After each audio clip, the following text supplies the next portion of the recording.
pessoas no meio dela geraram um real impacto. A partir desse momento a gente entendeu que não era vender produto. Eu vou entrar porque eu quero saber qual que é a experiência disso aí. Comprei um salão, eu tenho característica específica do produto. Eu recebi o produto, eu recebi a nota do produto, eu sabia como era a nota de entrada, como é que ela... Você fazer o que você precisa fazer mesmo que você não queira.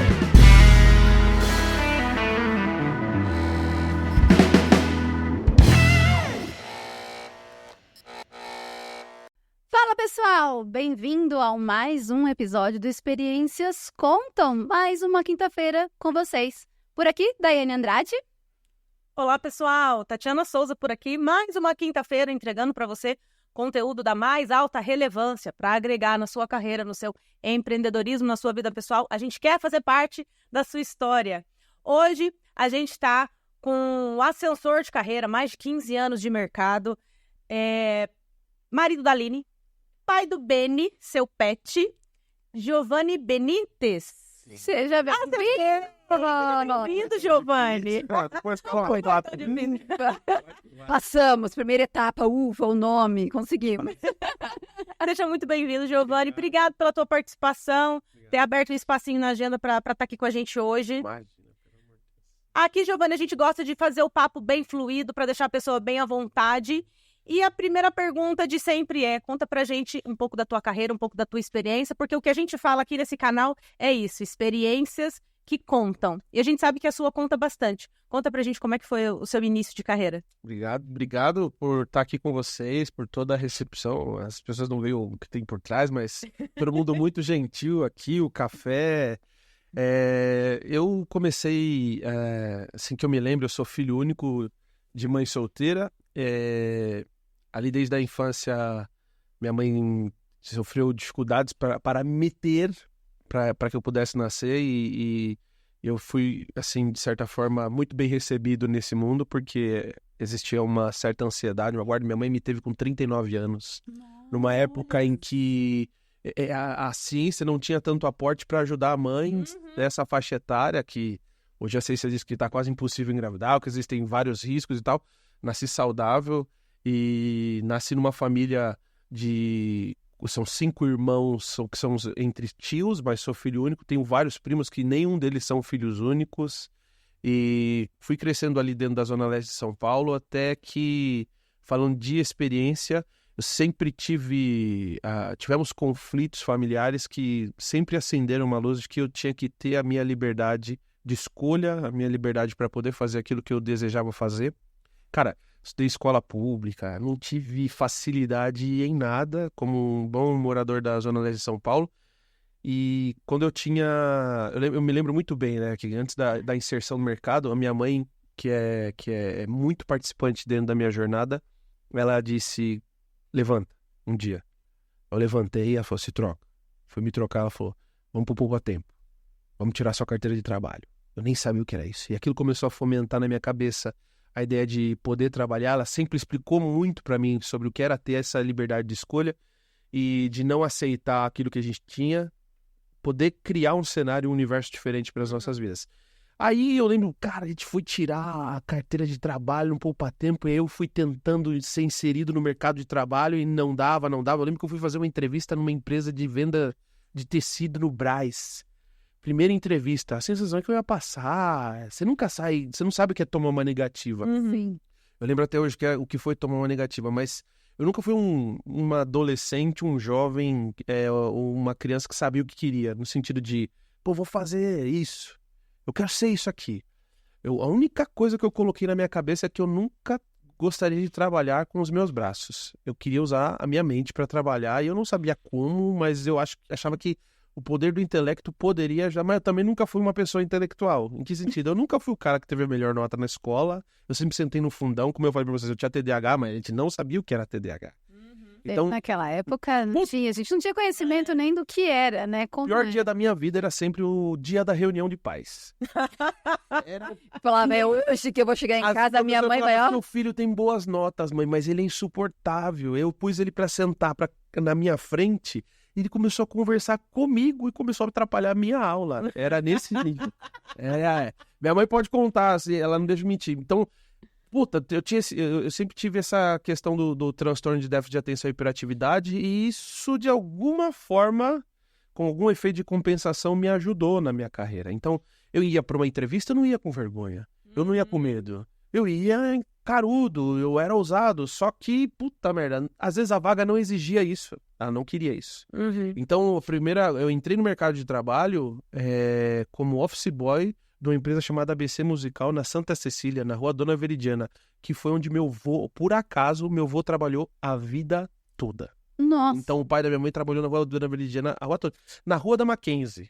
Ah, tá bom. Lá no Higienópolis, só que bem beirando ali a estação Santa Cecília, era estratégico, era uma empresa que ela tinha uma loja física que ficava num prédio, que não era o Forte, e que naquela época, mais de 15 anos atrás, já tinha um e-commerce, que vendia pro Brasil inteiro. Olha, que sensacional. Então você tinha essa loja virtual, que eles chamaram, o termo que se usava era loja virtual, não era e-commerce, né? Então, loja virtual, e tinha uma escola de música ali também. Entrei como office boy, e eu sempre fui muito inconformado. E no segundo dia como office boy, a equipe de office boy já me chamou e me comeu a orelha. Falou, cara, você quer ferrar a gente? Eu falei, por que eu vou ferrar a gente? Não, porque você chegou muito rápido, você tá fazendo as coisas muito rápido, e a gente normalmente demora 2 horas pra fazer um trampo, você tá fazendo em 40 minutos, você vai queimar a gente, que não sei o que. E eu sempre fui muito febrão, assim, porque eu tinha tios que eram empreendedores, e quando eles não eram empreendedores, eles eram líder em algum lugar. Então, meu avô era o tiozão da Suquita, que ele abria... Inquietude que vinha dentro de você, né? Tinha. Todos os meus tios, eles sempre foram os melhores funcionários, ou eles sempre foram empreendedores. Eu tenho um tio que chegou a ser o maior fabricante de playground do Brasil, que começou fazendo brinquedinho de lata no quintal da casa da minha mãe, que era da casa da minha avó, no caso, e eles não tinham o que comer. E aí ele acendeu para isso. Então eu vi que, através do trabalho duro, você consegue. Mas quando você entra numa empresa dessa, aí você começa a fazer seu trabalho, aí você tem uma pressão, mas você tem que ser bom, hein? Você tem que ser o melhor possível, e uma pressão saudável. Você vai ser o melhor possível, a galera chega pra você e fala, não, meu amigo, não faz isso. Então o que aconteceu? Eu tinha um contrato ali de mais ou menos 1 ano e meio de estágio, eu não lembro exatamente. Eu sei que no segundo mês eu já fui direcionado para vendas. E no segundo mês, daí em diante, meu estágio, isso foi ilegalmente, porque eles não alteraram meu estágio, eu tava como office boy. Mas hoje ele sabe que isso não pode ser feito, né? Você vai chegar lá, vai contar isso pra você. Depois disso foi maravilhoso, eles devem ter corrigido isso, mas eu entendo também a dinâmica da empresa em ter que aproveitar o máximo possível das potências das pessoas e fazer esses movimentos rápidos. Então, rapidamente eu fui redirecionado para a venda. Puta, me encontrei, velho. Foi muito fácil. Foi muito fácil. Então eu atendi. Cara, e assim, entrava gente na loja que você nem imaginava. Tinha um cara que era um baita repórter da Record, do Cidade Alerta, que um dia ele chegou lá pra comprar uns tambores pra escola da filha dele. Eu falei, que loucura. Às vezes chegava um músico de banda de pagode. Só que imagina, eu tava com 15, 16 anos de idade fazendo isso. Então foi uma experiência que eu já imergi em vendas. Aí eu tive uma saída dali, e nessa saída eu também fui já aí para vendas numa outra empresa, que foi uma empresa que me deu a condição de estar com registro na carteira. O primeiro registro na carteira foi numa empresa chamada HTEC. Fui saí de instrumento musical para instrumento de medição. Pressostato, termostato, termômetro, manômetro. Nossa, uma coisa super ligada a outra. Agora não trava a língua. Isso. E aí, diz que você não deixa. Nesse momento foi assim, foi complexo, porque foi uma empresa que ela falava assim, você tem que vender, mas ela não me dava um telefone.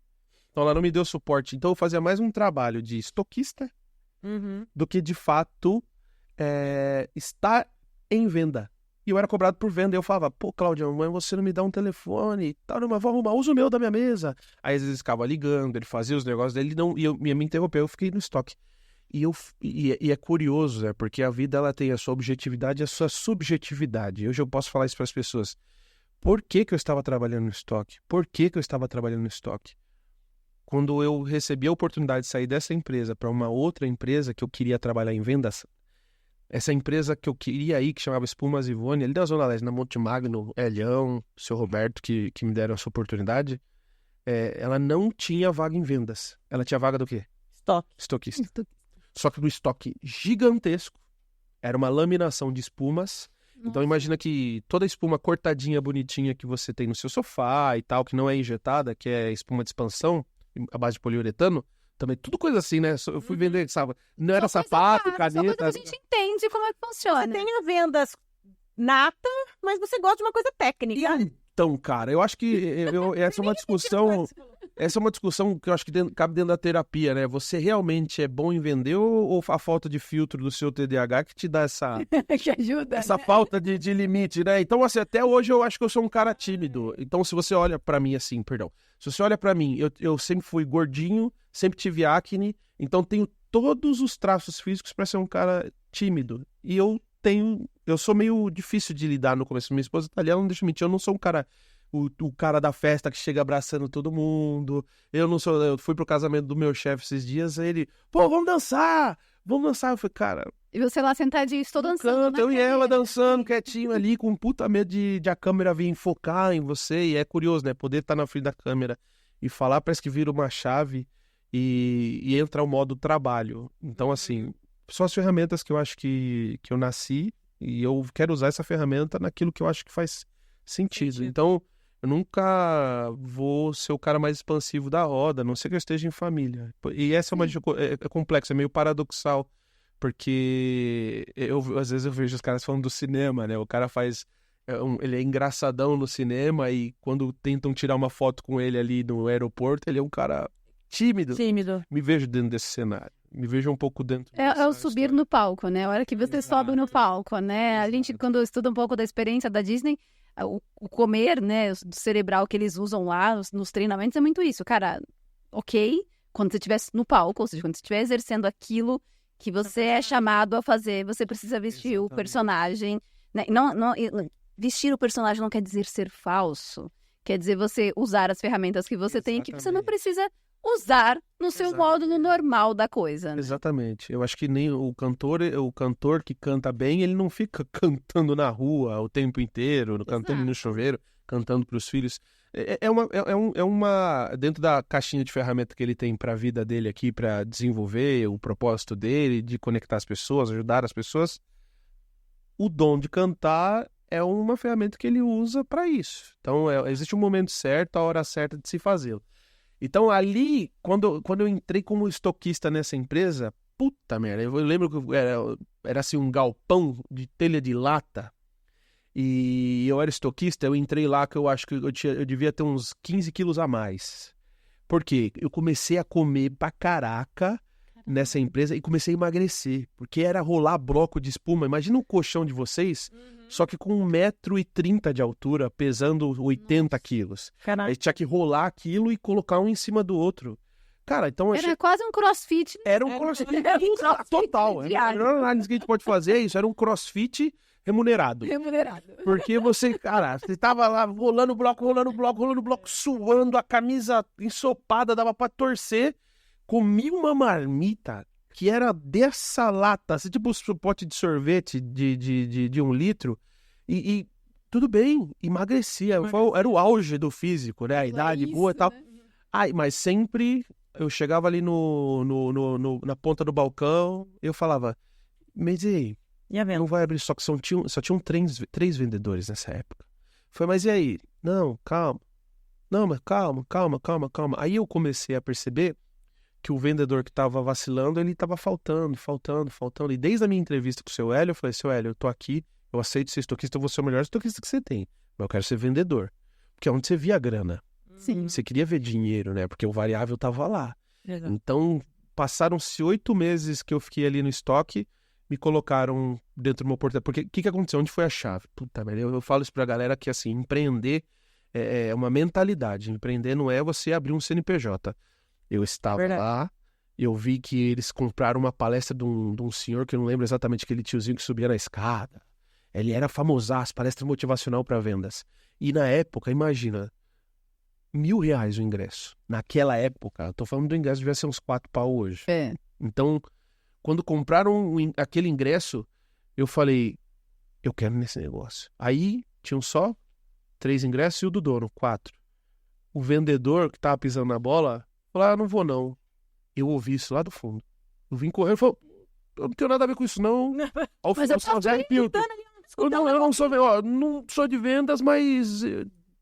Aí o seu Hélio virou e falou assim, eu já comprei essa merda mesmo, desculpa a palavra, mas já comprei mesmo. Vai. Fui. Primeira palestra da vida. Lotado ali do lado do Cabral, ali na Zona Leste de São Paulo. Era um galpão de eventos top. Ele falando, eu saí de lá pulando, já achando que ia ser vendedor no outro dia. Não, cara, ainda teve mais um mês. Mas eu confesso que quando eu assumi o papel de vendas ali, eu tive sucesso. E fiquei feliz porque era onde eu queria estar. Então, eu comecei a... Você se apropriou do seu processo que foi necessário ali, para daí você chegar no propósito que era... E eu já entendia como era armazenado o produto, característica específica do produto. Eu recebi o produto, eu recebi a nota do produto, eu sabia como era a nota de entrada, como é que ela saía, eu separava a carga. Gente, você primordial. Eu comecei a entender o processo. E aí eu acho que é onde... depois eu comecei a... Essa base que às vezes você faz sem que você queira fazer, que eu acho que a disciplina é justamente isso, você fazer o que você precisa fazer mesmo que você não queira. Exato. Então, eu tinha às vezes que estar no estoque, mas eu não queria estar lá.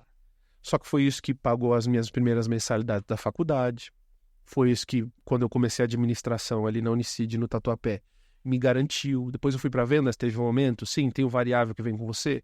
Beleza, mas assim, começa... você ganhou skills que o time de vendas talvez não teria. Não tinha. Porque você conviveu muito com você não era aquele tipo de vendedor, que até hoje não tem muito, né?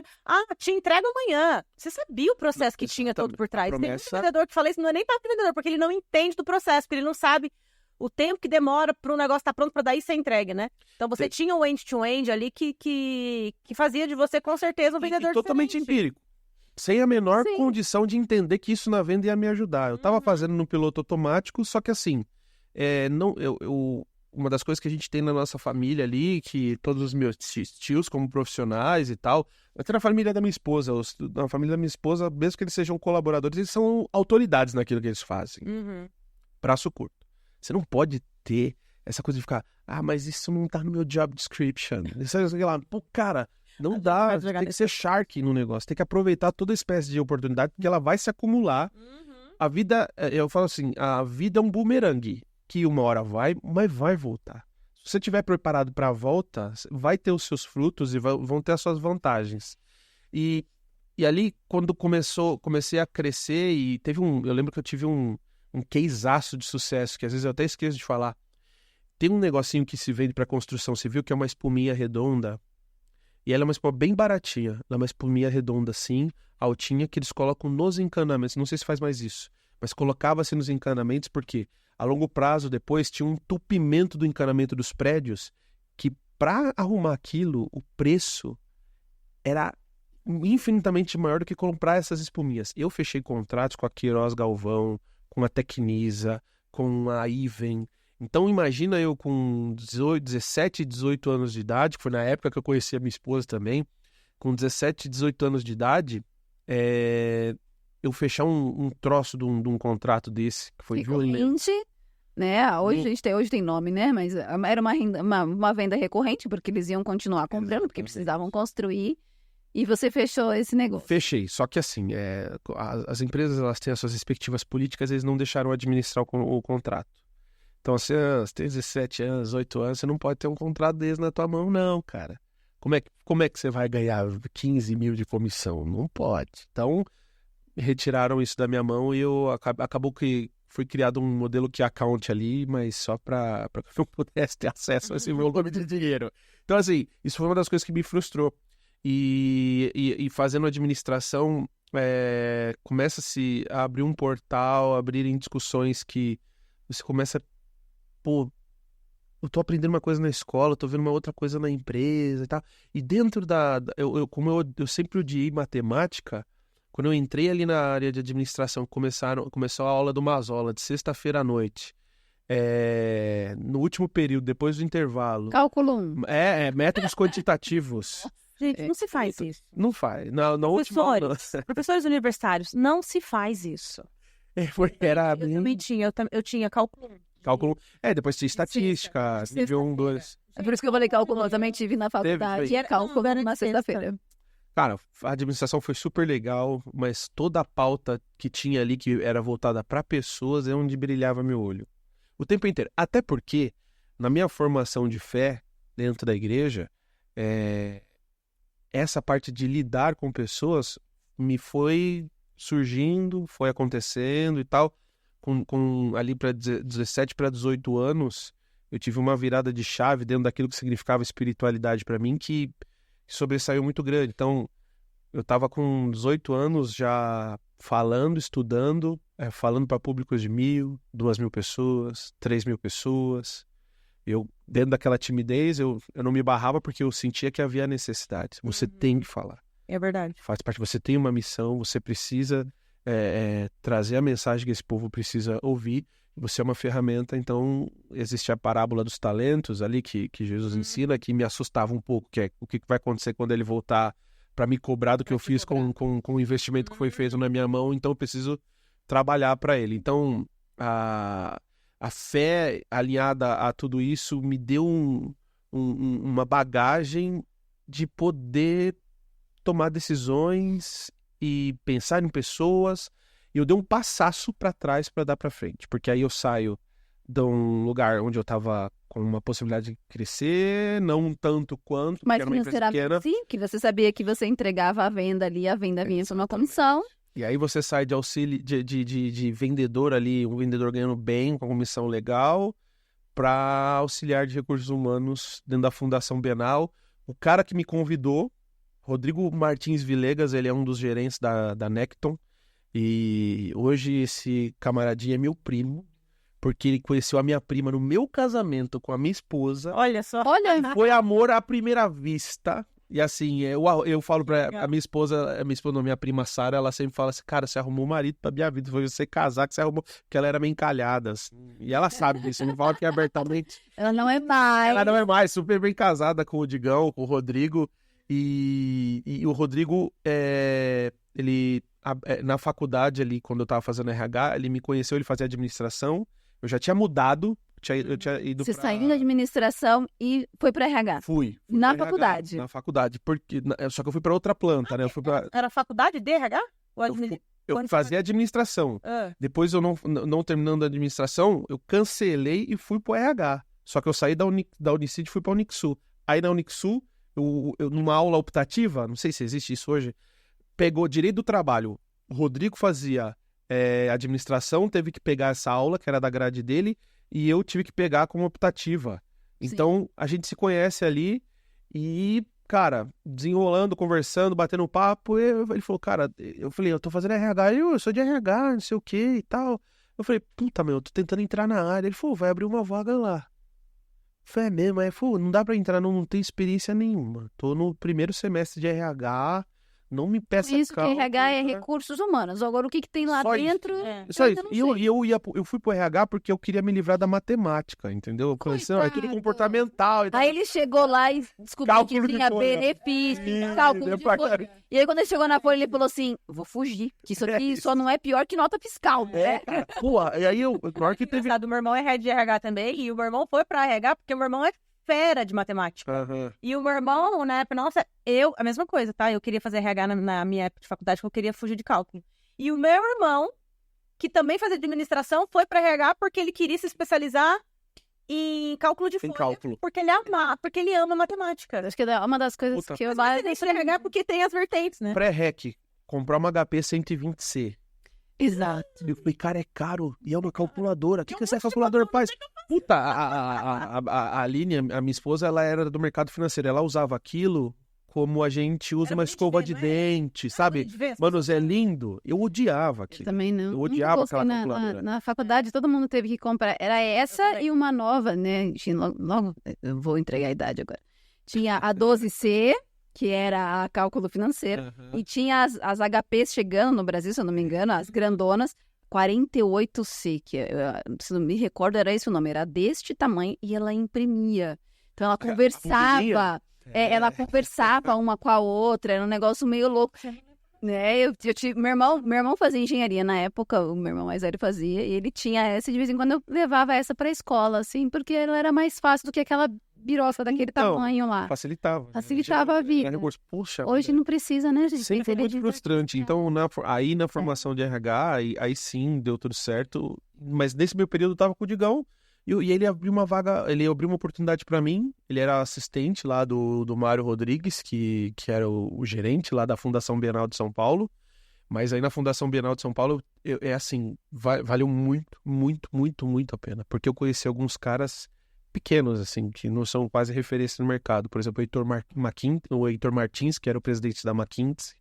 O Rodolfo Valder Viana, que era o diretor de direito dos advogados da BASF na Alemanha, que estavam no Brasil. Ele era o presidente e o Heitor era tipo o diretor superintendente, era o CEO hoje em dia, Tem outros pensando. nomes, né? Cara, eu consegui... Pensa assim, você com 19, 20 anos de idade, você poder interagir com esses caras. E ali no RH, a gente não cuidava, nunca foi só RH. A gente sempre teve essa coisa de a manutenção predial era nossa, o cuidado de segurança. Eu liderei equipe de 300 pessoas sem querer, que eram os bombeiros, seguranças, equipe de limpeza. Tinha milhares de contratos com o CIE que a gente tinha que fazer por conta da época que tinha a Bienal de Artes, que acontecia de 2 em 2 anos. E tinha as outras exposições. Então, fui pegando essa coisa da arte, fui interferindo, foi interferindo na minha vida. Eu fui vendo a importância. E sempre proativo, né, Giovanni? Você entendia onde você queria chegar, você queria continuar aprendendo, consecutivamente crescendo. Então, aquela inquietude sempre... Eu sempre fui um funcionário que, assim, ó, não é um exemplo que eu tô tentando dar. Não sigam esse exemplo. Eu sempre fui o cara que cheguei atrasado, mas nunca fui mandado embora. Por quê? Porque você Os caras não queriam olhar pro meu horário. As entregas eram muito agressivas, muito agudas, assim. Então, o que é melhor? Um cara que chega, que tinha que entrar às 8, entrar às 8h15, mas que fica até às 9 da noite, 10 da noite, não tá nem aí se bate o ponto, se não bate o ponto, não quer nem saber de hora extra. Ou você que é um cara que... Então, hoje a gente tem mais entendimento de produtividade do que na época, mas... E eu falo isso pra minha equipe, eu nem olho o horário que entra, não quero saber disso, cara. Eu falo Pra mim, o que pega são as entregas e acabou. E a gente tá com uma equipe muito boa lá no time, mas ali começa a minha relação com o RH, com liderança. Eu vou ter equipes pra lidar, principalmente equipes profissionais, operacionais. Sim. Que eu acho que é um dos maiores desafios, né? Minha amiga, a gente tava falando, né, agora há pouco, que o nosso cliente lá da Agrovelper, às vezes eu tava falando com a Marcilene ontem, ela é uma das heads de venda ali, e que cuida realmente desses caras que estão lá no Fazendão, lá em Manaus, lá em Goiás e tal. Ela falou, não adianta você querer falar bonito, você tem que se comunicar de acordo com a realidade desse cara. Então, comunicação é adaptar essa necessidade de o cara te entender e você se fazer entendido. Eu tive que fazer isso. Não tinha como. Então a gente emergia no mundo deles. A comunicação mudou o seu papel, né? Antigamente a gente falava comunicação é o que você diz. Não, agora a comunicação é garantir que o outro entendeu. E aí você precisa ter essa flexibilidade para entender como é que você conversa com alguém que respira internet, porque aqui em São Paulo você vai falar com um vendedor que tá aqui, parará. Só que se sair da bolha, aqui das grandes capitais, e se for para um agronegócio, eu imagino que você tem esse tipo de desafio. Tem lugares que não tem. Brasil, gente, tem lugar que a internet não funciona. Funciona. Você chega no aeroporto, tem alguém com uma plaquinha. Você fala, oi, o telefone não funciona. Eu já vivi isso quando eu tava na Vale. Tinha a Marcilene mesmo, ainda essa semana, ela tava em Erechim, no Rio Grande do Sul. Lá no pico do Rio Grande do Sul. Não tem, no meio da fazenda. Só sabe que é frio. Internet. Claro. E assim, essa coisa de... Primeiro que eu acho que... Empiricamente eu estava aprendendo que não adianta você ser um diretor se você não entender como é que constrói a base operacional, as pessoas estão ali. Eu acredito na hierarquia apenas como um funcionamento de comunicação. Quem desenvolve quem orienta quem. É o próximo passo. Mais nada. Eu não sou hierarquizador. Tanto que eu acho que isso é um dos pontos que facilita para a gente poder emergir e ter relacionamento bom com todas as áreas. Porque se você começa a botar, por exemplo, na assinatura do meu e-mail não está escrito que eu sou diretor. Está escrito a minha área. Eu corto isso, eu não gosto de hierarquizar as coisas, porque não vai mudar para você a construção da minha autoridade junto a você Não tá no nome que eu carrego. Tá no que eu significo. O princípio da psicologia, como é que você gera o rapport? A pessoa precisa entender que você se importa com ela. Exatamente. Se você não fizer esse papel, não adianta. A mesma coisa com o cliente, com o que é o foco, né? Se a gente vai falar do cliente. Todo cliente que eu atendia, eu tentava adaptar minha comunicação a ele e fazer com que ele entendesse que eu me importava com ele. Me importava pelo menos não se o filho dele dormiu, não dormiu, se ele tinha que comer. Na solução do problema dele. Mas ali tinha essa coisa do cara, eu não quero que você fale mal de mim enquanto essa negociação estiver na minha mão. Então eu vou fazer o máximo possível para você sair satisfeito. Exato. Esse era um ponto. Mas, puta, sem técnica nenhuma. Só que assim, pra mim, sabe quando você pensa assim, isso é bem lógico, né? Não é. Não é. O que diz Albert Einstein, né? Que os profetas falam do quê? Do óbvio. Então, o óbvio não é óbvio. Então, quando você começa a interagir assim, a tua carreira vai indo, que você começa a entrar, se relacionar, ter liderança sem querer, você percebe que para o segurança mais vale um bom dia do que qualquer outra coisa. Exatamente. Por que não? Doe-se para isso. Faça isso. Sirva ele com o seu bom dia. Seja sujeito a ajudá-lo. Por que não, cara? Isso é muito maluco. Exatamente. E aí a gente foi entrando... Esse negócio de técnica de venda, só uma coisa que eu lembrei. Recentemente, na palestra da Gisele de Paula, ela deu esse insight que eu achei muito interessante. Não adianta estudar gatilhos mentais se você não está disposto a ser sincero numa negociação. Hoje em dia, estuda-se tanto gatilhos mentais, técnica de venda, como que vende, todo mundo é capaz de vender. Mas se você não... E é verdadeiramente, se você não está disposto a ser sincero numa negociação, do tipo, você precisa do meu produto, eu sou capaz de solucionar o teu problema. Ou, além disso, esse produto não é para você. Pois é. Essa venda não é para você? Não adianta estudar gatilho mental, não adianta entrar com uma técnica que você aprendeu se você verdadeiramente não está ali verdadeiro para a pessoa, né? Não, hoje, depois de tanto tempo, né, olhando para isso, observando isso, eu começaria de onde? Eu começaria de gostar de gente. Não importa. Exato.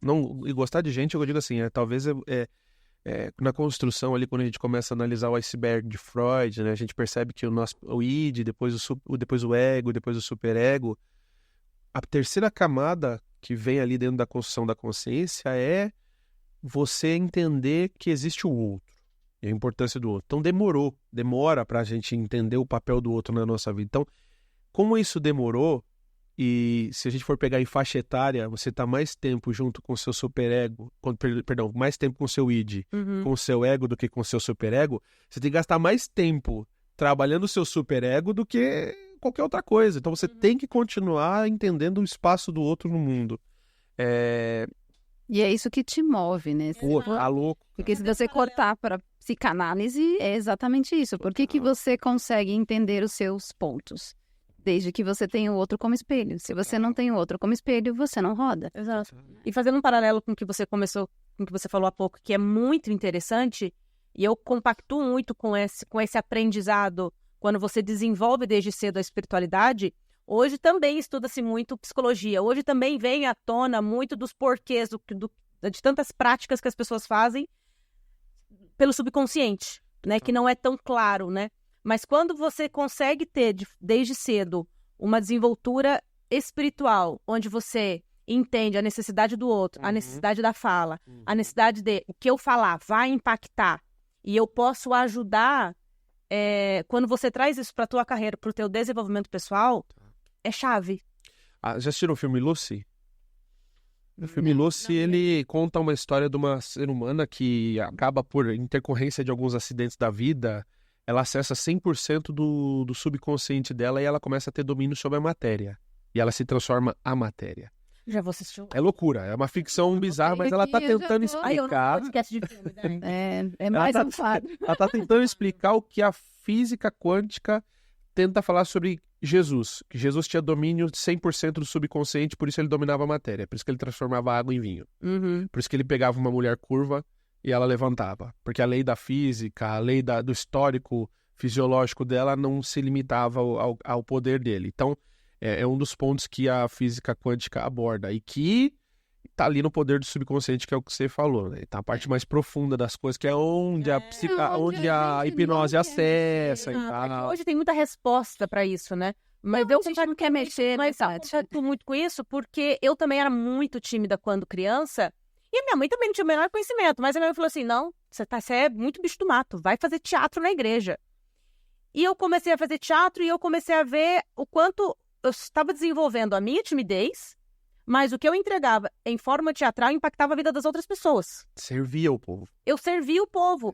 E eu estava tratando um problema da minha casa, porque eu não queria fazer, mas o negócio, a minha mãe estava querendo tratar minha timidez. Então eu estava ali meio à força para tratar um problema meu, só que o que eu entregava em teatro, como um personagem, Sim. eu via pessoas chorando. Eu via pessoas falando, uau, virou uma chave na minha cabeça, meu olho abriu, enfim.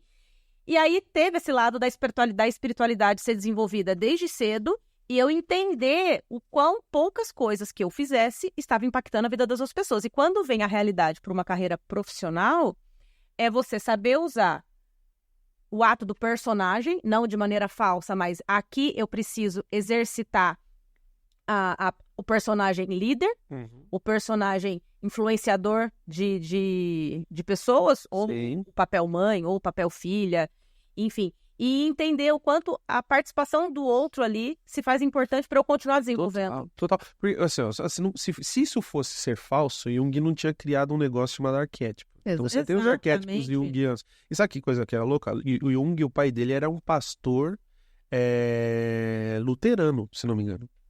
Então, por que o Jung sempre foi um certo contraponto de Freud? Porque ele analisava a vida a partir do ponto de vista da fé. Quando Freud escreve o Mal-Estar na Civilização, que é um livretinho de não dá nem 100 páginas, ele no fim da vida dele diz assim, se fé existe, em mim não.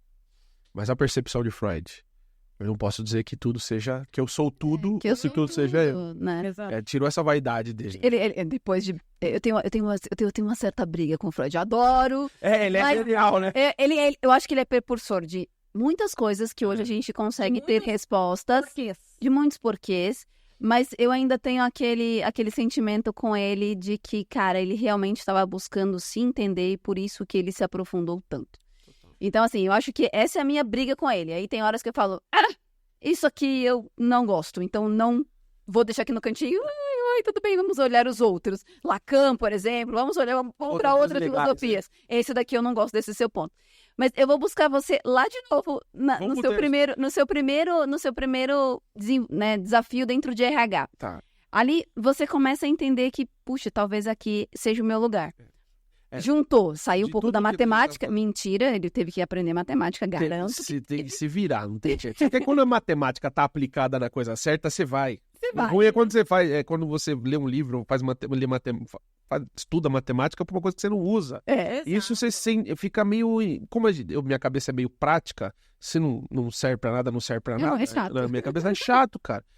O ponto que quando a gente saiu, que a gente foi falar desse meandro aí da psicologia, é porque tem uma frase do Jung que fala assim, conheça todas as técnicas, domine todas as ciências, sei lá, só que ao tocar uma alma humana seja só outra humana. Então, no fim das contas, nenhuma técnica vale lá no agro e tal. E aí eu comecei a entender que o meu papel era servir. Só que eu não estava muito profundo isso. O que aconteceu?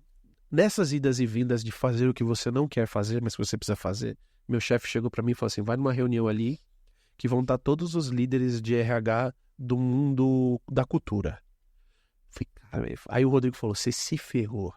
Porque essa reunião é chata pra caraca, ele tá mandando isso aí porque ele não gosta. Eu já fui, é horrível. Eu fui, puta vida, cara, que horrível. Né? Eu fui nessa reunião, tava todo mundo lá. E aí o que acontece? Quando terminou a reunião que realmente era muito chata, eu ainda tive que voltar, pegar umas 2 horas de táxi pra voltar pra Bienal, porque era evento, eu tive que esticar o chiclete lá.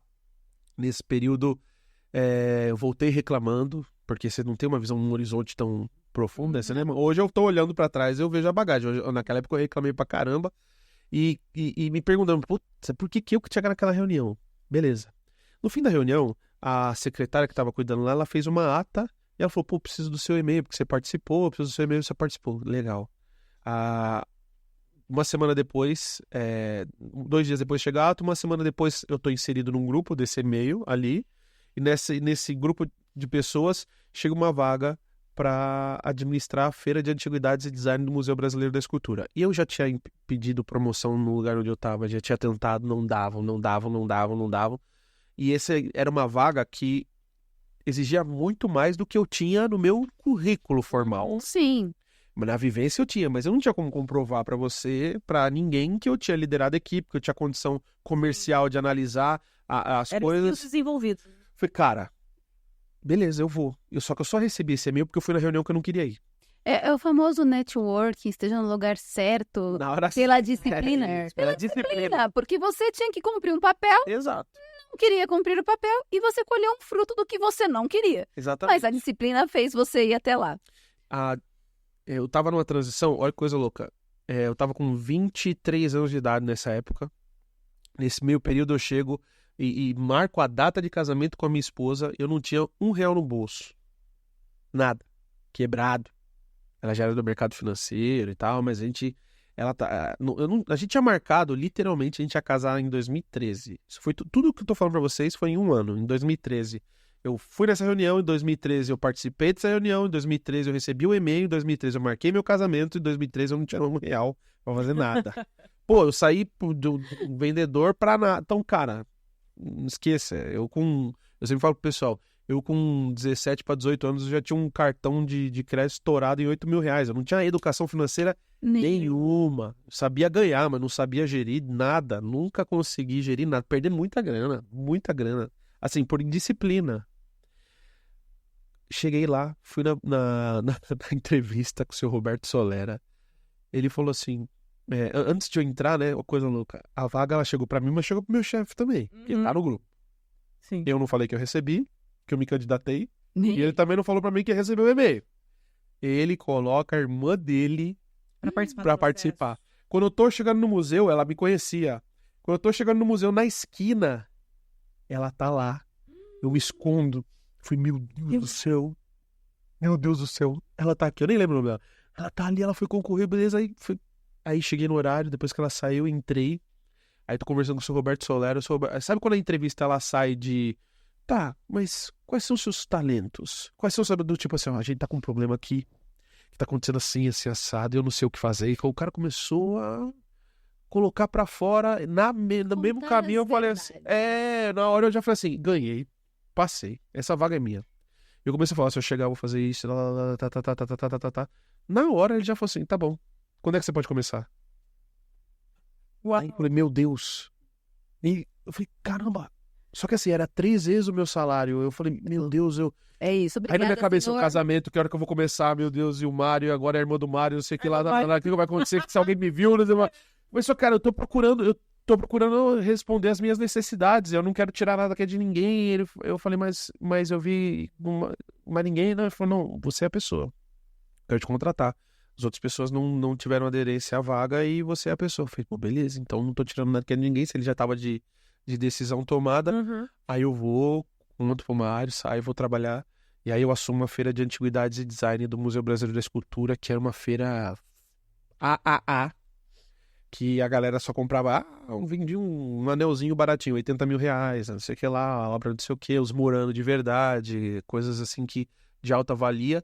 Eu peguei a feira ali faturando cerca de R$9.500 com aluguéis stand. E quando eu saí de lá, que eu já tinha sido também promovido, tinha assumido as exposições, eu saio de lá com a feira faturando mais ou menos R$125.000. Uau. Nossa. Aí eu já tinha uma equipe operacional, nada comercial. Eu fazia o comercial, fazia tudo, toda a equipe era operacional, monta e desmonta. O que aconteceu? O relacionamento com os expositores. Pô, pensa assim, o expositor ele chega e estaciona a Ferrari dele, o expositor estaciona a Ferrari dele. Então ele é um cara que ele vai negociar com você, ele já vai chegar na minha vida, tá resolvido, amigão. O que você vai fazer por mim pra eu expor na tua feira? E até você virar a chave, mostrar pra ele que tinha valor e tal. Pô, foi muito legal. Sempre com cliente. Sempre com gente. Sempre se relacionando. Aí o que aconteceu? Aí teve um problema que eu não cabe citar aqui e eu fui desligado. Tá? Esse problema ele era uma questão de compliance. Então, não eu feri o compliance. Na verdade, eu não feri o compliance. Por isso eu fui mandado embora. Questões do tipo, faça, e eu falo, isso eu não faço. E aí Valores, e a gente não precisa quebrar valores. Foi a primeira vez na minha vida que eu fui desligado. Putz, liguei desesperado. Mas eu já tava casado, isso já tinha passado 3 anos, já tinha acontecido bastante coisa. Quando eu fui desligado, eu liguei pra minha esposa desesperado, só que na minha cabeça eu falei assim, não vou trabalhar pra ninguém, mano, minha vida. Não quero mais trabalhar pra ninguém, eu vou empreender. Tinha um amigo meu, o Jones, que falou assim, cara, tô vendendo um shampoo. Como é que você foi parar no cosmético? Foi assim, super planejado. E eu vendo, cara, uns R$2.000 de shampoo por semana. Falei, esse negócio é bom, como é que chama? Aí ele falou, é Floraminas. Falei, caraca, mano, que legal. É natural, não sei o que, tal. Não... E o que você sabe de cosmético, Giovanni? Que o Jones vende uns cosméticos que vende 2.000 por semana. É só isso que eu sabia. Eu acabei de descobrir. Vamos fazer, como é que é? Vamos entrar na marca, vamos fazer, vamos puxa não sei o que lá. Peguei uma grana, não sei o que lá na sociedade. Falei, nós vamos ganhar o mundo, irmão. Nós vamos dominar a terra, pink cérebro. 60 dias depois a gente rescindiu a sociedade, não deu certo, porque eu era comercial, eu precisava de outra pessoa de ponto comercial e a gente tentou entrar pro varejo do cosmético, que são as perfumarias. Uhum. O que eles pedem de enxoval pra entrar era o pedido da compra inteira que eu tinha feito. Sim. Numa loja. Eu falei, acho que a gente não tem dinheiro pra isso aqui não, cara. O que a gente vai fazer? Então, rachei a sociedade, gerou um desgaste, depois a gente se entendeu, a gente entendeu que não fazia sentido, porque precisava de 2 caras comerciais. E o que aconteceu? Eu liguei pro dono da marca, eu falei, Toninho, eu posso vender isso em salão? Porque tem uma prima minha, uma tia minha que vão num salão ali, da Kelly, e a Kelly, ela usa produto, eu vou lá, mas nem sei quem é a Kelly, só quero saber se eu posso. Giovanni, a gente não tem entrada em São Paulo, peguei meu carro, fui lá pra Itaquera. No meio de Itaquera, eu peguei os produtos, bati na porta, falei, Kelly. Saiu uma mulher fora, não sei se era Kelly. Sai. Tudo bem, vamos trabalhar aqui. Ela olhou, falou assim, tudo bem, eu sou sobrinho da Tereza. Olha como eu me veio, eu falei, eu vou usar minha primeira ponte de conexão com ela. Você não sabe quem sou eu, você não sabe o que eu vendo, não sabe qual que é a marca que eu vendo, eu sou sobrinho da Tereza. Você parece o César, seu primo mesmo. Nossa, você tá lá. E comecei a conversar com ela, falei, eu tô com esses produtos aqui. Ela falou, deixa aí que eu vou testar. Ela falou assim, depois de uma semana eu voltei lá, dinheiro parado, ela falou, eu quero 15 desse, 30 desse, 20 desse. Eu falei, cara, minha primeira venda, cara, no salão. Eu vou entrar pro salão. Vou vender pra salão. Aí vou vender pra salão. Aí ela um dia chegou pra mim, cara, por isso que assim, o bumerangue, ele é incrível. A regra do bumerangue, ela é incrível. Ela virou pra mim e falou assim, Giovanni, eu vou te indicar pras minhas primas, porque nós somos em 8 primas e as 8 tem salão. Eu falei, meu Deus, deu 8 clientes. Ela falou, todas elas vão usar o produto. Começaram a usar o produto, comecei a vender pras 8. Das 8, aí... Mesmo produto, Flor Mesmo produto. Floraminas. Bom pra caramba. A máscara de Ojon é cheirosa demais. Até hoje eu nunca vi nada igual. Aí... Mas é verdade. Era bom pra caramba, cara. Era bom pra caramba. Produto bom demais. E nesse meio caminho, a Kelly, como cliente, virou e falou assim, Giovanni, eu tô com um problema. Ela falou, você tá me trazendo a parte de tratamento, mas não é só tratamento que a gente usa. Tem a parte de química, coloração, descolorante, oxigenada... E eu falei, tá, mas ela falou, eu uso uma marca. Tem problema falar marca? Não tem problema. Eu uso uma marca chamada Red Iron, que o meu representante tá pisando na bola comigo e não tá dando certo. Eu falei, Ela falou, Eu falei, beleza, vamos lá, vamos ver como é que é isso aí. Liguei na Red Iron, o Manuel, que era o diretor, falou, tudo bem? Eu falei, sou da Zona Leste aqui, cara, tem uma venda... Tem uma distribuição de cosméticos, tinha 5 produtos da mesa, lá. Eu falei, amor, um negócio pequenininho. Eu tinha uma empresa, era no meu quarto, onde eu morava, a empresa.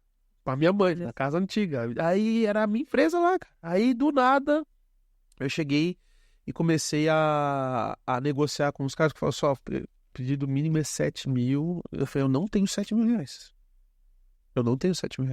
Quanto você tem? Eu tenho 4.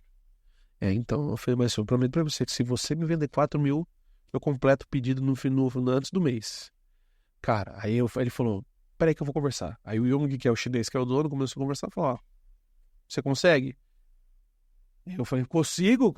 Na hora que eu saí de lá, eu falei, Kelly. O quê? Agora você me ajuda. Agora eu consegui, eu vou te fazer num preço... Quanto você tá pagando? Eu consigo te fazer uma margem menor, só que todas as suas primas precisam comprar.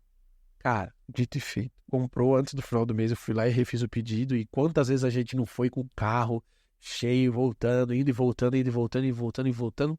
Aí eu, na minha inquietude, aí a distribuidora começou a tomar cara mesmo, o estoque tinha produto, tá? A gente começou a atender. Começou a ter fluxo, Comecei a ter acesso a salões de beleza de outro patamar, só que o produto não se posicionava para esses salões. E eu queria ter acesso a esses salões. Eu queria entender como é que, se a marca não se posicionar, como é que a minha distribuidora poderia se posicionar para esse salão, Sim. ok? Quando eu comecei a ver isso, eu fiz um desenho e eu olhei uma marca chamada, que vocês devem conhecer, a Trust. Sim. E aí esses caras começaram a vender produto mais caro num lugar que eu, com produto mais barato, não conseguia vender. Eu falei, mas cara, não é possível, velho. O marketing deles agressivo. E é a Manuela Bossa, que foi a primeira pessoa que colocou as influencers no cabelo. Ela criou essa coisa da influencer. E aí começou a colocar pessoas famosas pra fazer e tal. Eu falei, caramba, eles estão entrando por quê? Pelo poder da marca. Cheguei lá na Red Diário e falei assim, que eu tenho um plano, se a gente fizer isso, eu já fiz tudo isso, tal, vai dar certo. Aí, Giovanni, você é muito novo, você não entende de branding e tal. Eu falei, tá bom, não tem problema, obrigado, tamo aí. Eu falei assim, eu vou cuidar, eu vou manter minha distribuidora, mas eu vou me enfiar dentro dessa marca. Entrei na internet e tentei achar lá, Trans São Paulo, vendas. Aí saiu o da Cami, que foi onde eu fiquei 5 anos. Aí eu entrei no Instagram deles, falei, tudo bem, vocês estão precisando de representante? Eu tenho uma distribuição e tal. Nesse meio período eu já tinha comprado um salão de beleza, eu já tinha tido um salão de beleza, dava pra usar, foi um negócio muito maluco. Total. Eu falei, eu vou entrar porque eu quero saber qual que é a experiência disso aí. Comprei um salão. Quanto tempo você ficou? Nessa brincadeira de distribuição, eu tô te falando 2017, quando eu entrei, a primeira, fiquei 2018, 2019, 3 anos, com a minha distribuição, só que aí em 18 para 19 ali eu entro em parceria com a Cami. Então assim, 1 ano e meio vasculhando e tentando achar qual era o caminho das pedras, e aí entrei pra Cami, a Adriana, que quem respondeu foi o dono da Cami, o Renato Mimoto. Ele que respondia as mensagens no Instagram. Hoje ele tem uma equipe de marketing mundial que faz. Então, aí eu falei, dá pra conversar? Dá. Precisamos de vendedor, sim. Precisamos, tipo, meio urgente, assim, rápido. Eu também querendo entrar. Aí lá no Tatuapé a gente se encontrou. Eu falei, só que eu trabalho assim. Esse assim eu compro, eu vendo, eu separo, eu não tomo banho e me arrumo pra ir no cliente às vezes, minha amiga. Eu vou de bermuda, aí ele sabe, o Giovanni hoje tá no modo entrega, tá no modo logística. Então, assim, pode ser assim, ela falou... Você adquire o seu personagem pra cada etapa do teu processo. Exatamente. Aí ela falou assim, se você vender, eu não quero nem saber de nada. A Adriana falou, só vende, meu amigo. Aí eu falei, da hora, aí entrei, eu falei, eu vou virar meio que funcionário dos caras. Não tinha contrato. Não tinha nada. Foi assim, tá, me dá uma tabela. Eu não sabia pra onde eu mandava o pedido, quanto que era. Eu só sabia que a minha comissão na época era 15%. Uau. E eu nem sabia quanto que vendia, se vendia muito, se vendia pouco. Vambora! Isso era novembro ali de 2018 pra 2019.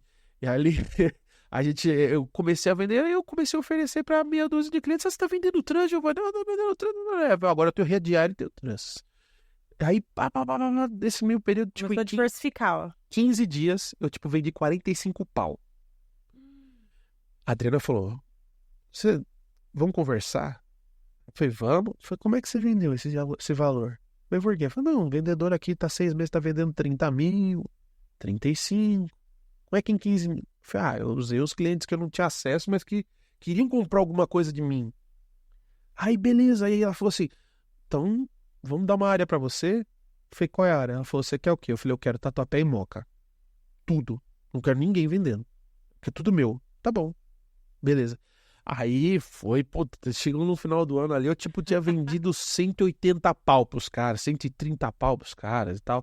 Eram valores absurdos. E eu tive acesso, aí automaticamente a Red Iron foi fazendo o quê? Saindo de cena, porque eu comecei a olhar o que me valia mais o esforço. Tirou minha parte operacional. Eu fui trocando a mentalidade do empreendedor que tinha, assim, toda a empresa, todo o modus operandi na mão, e fui saindo disso. A questão é que o seu cérebro ele vai avançando, as coisas vão acontecendo e assuntos precisam ser tratados que você não trata. Embora a gente começou a ter sucesso nessa área, casado já, a minha esposa ela começou a viver aquilo que a gente fala que são as disfuncionalidades humanas. Então ela trabalhava no mercado financeiro, ela começou a não estar bem. Ela começou a não estar bem de saúde ao ponto de repercutir na pele, no corpo, o grau de estresse. E eu também não sabia como ajudá-la. E aí é quando entra aquela série de stories que a gente estava falando. Eu comecei a ganhar uma boa grana, mas eu comecei a pesar, comecei a engordar. Tinha dias que eu ficava deitado no sofá da minha mãe, um cara super ativo, um cara que adorava trabalhar, extremamente competitivo com o mercado, de querer colocar a marca comigo mesmo. Daqui a pouco eu me via deitado no sofá, sem querer fazer nada, sem querer trabalhar. Fui ganhando. Aí vocês viram, a Day acho que viram as fotos, eu fiquei irreconhecível, parecia que eu tinha o dobro da idade que eu tenho hoje. Nesse meio período... Ou seja, você alcançou um sucesso que você desejava, mas a troca de certa forma, foi se perdendo. Dentro das perspectivas, cara, olhando de onde você saiu pra onde você tava, legal, tá na sua casa, você tem seu carro, você tem suas coisas, quer sair, sai.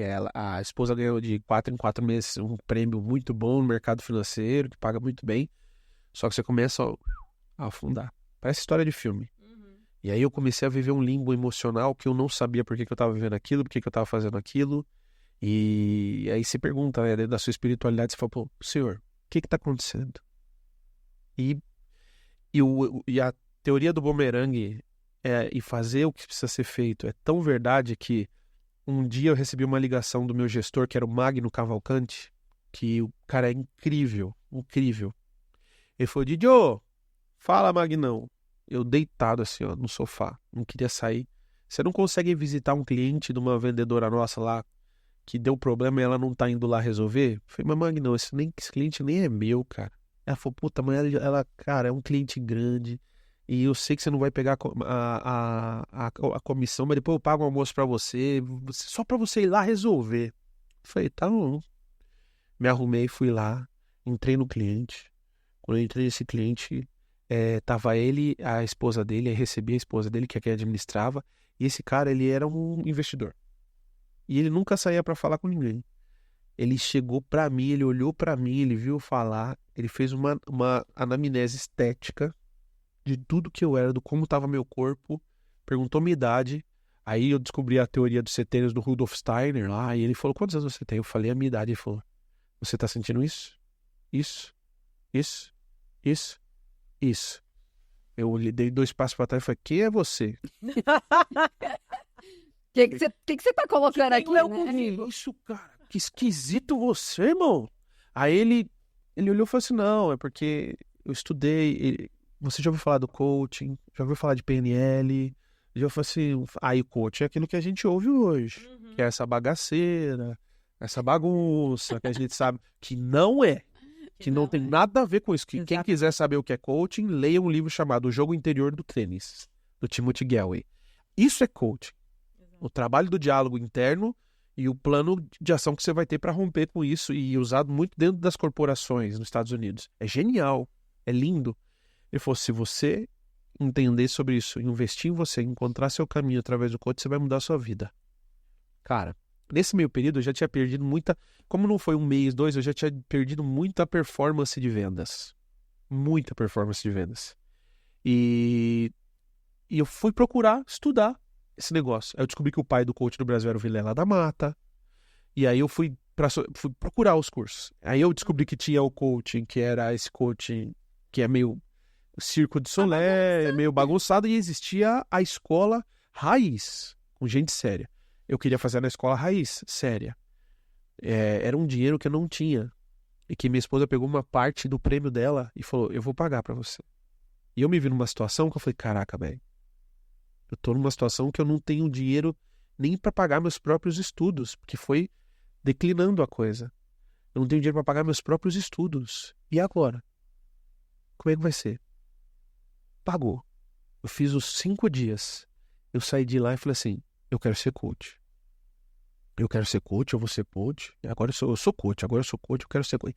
E o troço, ele muda tanto a cabeça da gente que, por mais que você não consiga viver disso, é tanta coisa que você entende em 5 dias que te libertam de tantas coisas que Eu lembro que depois que eu quebrei esse fluxo, eu fiz uma maior venda, o maior negócio que eu tinha para fazer dentro da Cami.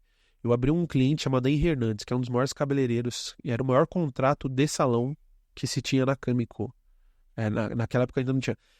E eu fechei o negócio dele através da conexão emocional. 0 produto. Nós não falamos de produto em momento algum. Eu vi as frustrações dele, agora eu consegui entender as minhas, a partir do meu entendimento eu entendo você, e eu falei, cara, o que esse cara tá precisando é ser acolhido. O produto é a marca de beleza. Ele tá querendo voltar a fazer aquilo que ele entende que é o papel dele, que é voltar a dar curso, ele quer ensinar.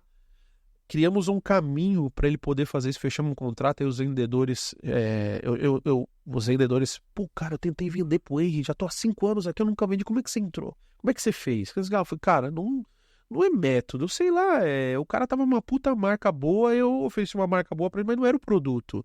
Só que a partir desse momento eu comecei a mudar totalmente. Quando você estuda música, eu estudei música dos meus 9 aos tantos anos, fiz várias coisas de música, eu fui profissional de música, acho que nem entrei isso aí, porque senão é um episódio de 15 horas. Quando você escuta a música e você é músico, você entende a estrutura musical. Às vezes eu falo pra minha esposa, escuta o baixo. Eu também tenho esse, mas eu não tenho essa estrutura musical e eu fico assim, ó. Quando você vai pro campo da inteligência emocional, você não interpreta mais o ser humano como um pedaço de carne.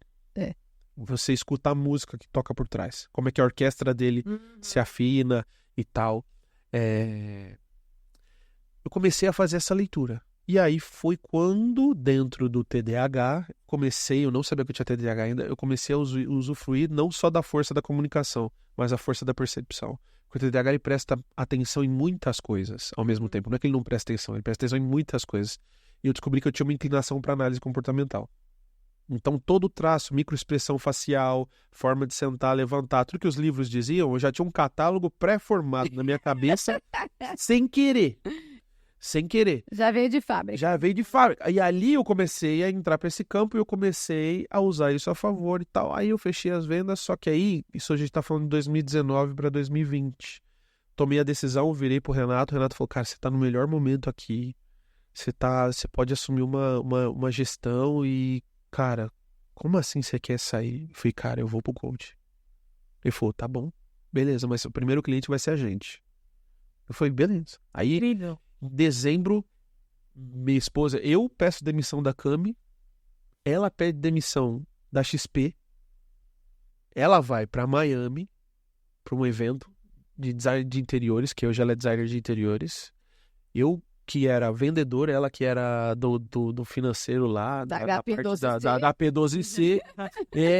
Agora, todo mundo desconfigurado em 2019. Todo mundo desconfigurado, construindo uma nova realidade. Isso em outubro. Eu ganho um prêmio por pedir demissão. Ganhei um prêmio propósito e missão.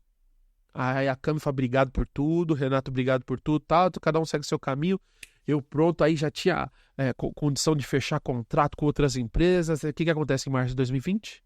Pandemia. Eu sem carreira, eu sem empresa, eu sem emprego. Ela sem empresa, sem carreira, sem emprego, vai ser nada. E o mundo se desfazendo emocionalmente, e eu, um cara novo de poder falar desses assuntos, eu falo, cara, beleza. O Renato um dia me chama, que é o dono da câmera, ele vira e fala assim, ô Gel, tá embaçado, hein? Eu falei, o que tá embaçado? Ele falou, o povo tá tentando se matar, cara. Eu não sei o que fazer. Não tem dinheiro, a gente não vende. Tô tentando comprar álcool gel, tô tentando vender qualquer coisa, não tem. Eu falei, eu também não tenho, velho. Você não tá me ligando pra pedir dinheiro não, né? Porque eu também não tenho. Nós não tem dinheiro aqui não. E ele falou assim, não, cara, eu preciso da sua ajuda. Dá pra gente fazer alguma coisa pelo povo? Eu falei, dá. Ele falou, eu consigo te pagar 125 por semana. Eu falei, porra, falaram lá no meu curso que era um pouco mais, assim. E aí eu falei, tá, vamos fazer. Eu falava com gente na pandemia das 8 da manhã à 00:30. Só que eu comecei a colher frutos na minha vida que eu não tinha colhido. Eu não tinha experimentado. Eu vi uma filha... Aquele propósito de servir. Total. Porque assim, o princípio da psicologia positiva é tentar entender o que há de positivo. Não é o positivismo. Tem uma desgraça aqui. Mas tem alguma coisa que você vai aproveitar. Então, do ponto de vista da realidade ali da pandemia, o mundo estava desabando, um caos, e uma das coisas que me chamou a atenção, que eu não vou esquecer nunca, eu tinha uma pessoa ali que ela foi representante junto comigo, e na pandemia as coisas se agravaram emocionalmente. Ela virou para nós e falou assim: olha, depois dessa sessão aqui que a gente teve em grupo, eu resolvi ligar para minha mãe. Fazia 40 anos que eu não falava com a minha mãe. E aí eu fui lá, e do portão eu falei com a minha mãe, e ela me entregou um bolo. Ela de dentro da casa, a mãe dela dentro da casa, ela tomando um café meio que no quintal, as duas se falando de longe. Sim. Que loucura. E a gente se perdoou, e a gente se conectou, e uma semana depois minha mãe morreu. Foi, cara, meu brother, eu dei. Aí o que começou a acontecer? Aí surge a expressão propósito. Uhum. Eu falei, cara, eu dei. Ih, já passou o tempo, ó, gente, desculpa, eu tô falando pra caramba. Aí eu tô pensando aqui, tem alguma missão aqui. Tem alguma coisa que eu nasci pra fazer alguma coisa e não é vender. E dali começa toda essa jornada. E aí eu entro oficialmente como um coach da Cami por esses períodos. Aí eu termino o meu processo, eu falo, Renato, até aqui eu fui, meu irmão, mas agora você precisa ter uma área de pessoas, recursos humanos na sua empresa. As portas já estavam se abrindo, já era mais ou menos setembro ali de 2020, as coisas já estavam menos piores. Eu falei, então monta pra mim. Falei, meu amigo. Não. Você precisa de um gerente, um cara. Gel, você conhece o povo, cara. Se você não for o cara que faz isso, o povo não vai aceitar. E os sócios também não vão aceitar. Tem que ter alguma conexão que justifique isso. Eu falei, beleza. Uma conexão já estabelecida, né? Exato. Monta isso aí pra mim. Eu falei, vou montar a proposta, montei um e-mail. Eu falei, amor, eu não tô a fim de assumir isso aí, não. Eu tô com medo. Eu vou meter-lhe o preço lá no coco. Vou cobrar um valor que eu acho que não vai dar. Ele vai dizer não e a gente segue o caminho, vamos ver o que vai fazer. Ela tinha montado uma marca de semijoia no meio da pandemia. Cara, a gente se virou, deu tudo certo. Ele chegou e falou, tá bom, eu aceito. Você falou, agora eu passei com medo. Eu falei, você aceita? Com medo. Ele falou, não, eu aceito. Pode... preço, meu camarada. E ele me levou pra mostrar um negócio e tal, uma quinta-feira, a marginal vazia, e foi. E nesse meio período a gente acabou fechando o negócio. Ele não falava da reunião que eu queria ter. Ele me chamou pra mostrar 15 negócios novos que ele tava querendo abrir no meio da pandemia. E eu, caramba, mas é a proposta. No final eu falei, mas o rei, e aí aquela proposta lá? A proposta? Não, a proposta já tá fechada. Não, achei que você já tinha entendido já. Eu tô te falando aí, ela... não tava entendendo. Fechou. Aí quando eu assumo um RH que não existia, e aí a Cami começa a crescer mundialmente, eu vou estruturando o RH do Brasil, do Chile, de Portugal... do Chile não, do Brasil, de Portugal, do Reino Unido, de tantos outros lugares, aí vai, no próprio Brasil outros lugares, onde eu era um representante, ok? E aí a gente constrói tudo isso, uma busca incrível pro propósito. Eu começo pelo porquê do Simon, foi uma das coisas que conduziu a gente, depois encontro o seu pelo porquê, o exercício do Golden Circle ali, e a gente encontrou o propósito da Kamiko ali em frase. Tiramos do empírico, que era desenvolver pessoas e por meio delas gerar um real impacto no mundo. Então, a partir desse momento que a gente entendeu que não era vender produto, era muito legal. Nesse meio período houveram, eu queria um start a mais de alguns outros planos, algumas mudanças que eu precisava, que naquele momento não tá, porque a Cami estava passando por um momento de transição societária ali e tal. Eu saio para uma empresa que eu já estava dando consultoria, que é o Grupo Velper, do Pedro, dos Teixeiras ali. Eles me chamam para poder participar do quadro, me oferecem uma cadeira de... Eu já estava como CHRO da Cami, eles me chamam para ser também, não vou chamar de CHRO porque é nacional, mas é uma cadeira de diretor, e eu vou para a Velper, que é uma empresa de mais de 35 anos. Fizemos uma pesquisa de clima, a pior área para se trabalhar era o RH, em novembro do ano passado. Falei, legal. Quem cuida do RH? Exatamente. Falei, isso que que legal, hein, mano? Um legal top, cara. Uma empresa que tinha um NPS, um Indonet Promotion Score lá de 65, eu vou pra uma que tem menos 12 internamente. Menos 15. Eu falei, cara. Mas eu entendi uma coisa, o RH, que é onde eu tô hoje, ele não tem que ir pra um lugar onde é bom. Ele tem que transformar o lugar num lugar bom. Exato. Exato. É o poder da transformação da cultura e do poder. Então, os meus clientes hoje são as pessoas que estão dentro da organização. Esses são os meus clientes. Então, eu tenho todo um sistema para avaliar a satisfação do cliente, o desenvolvimento do cliente.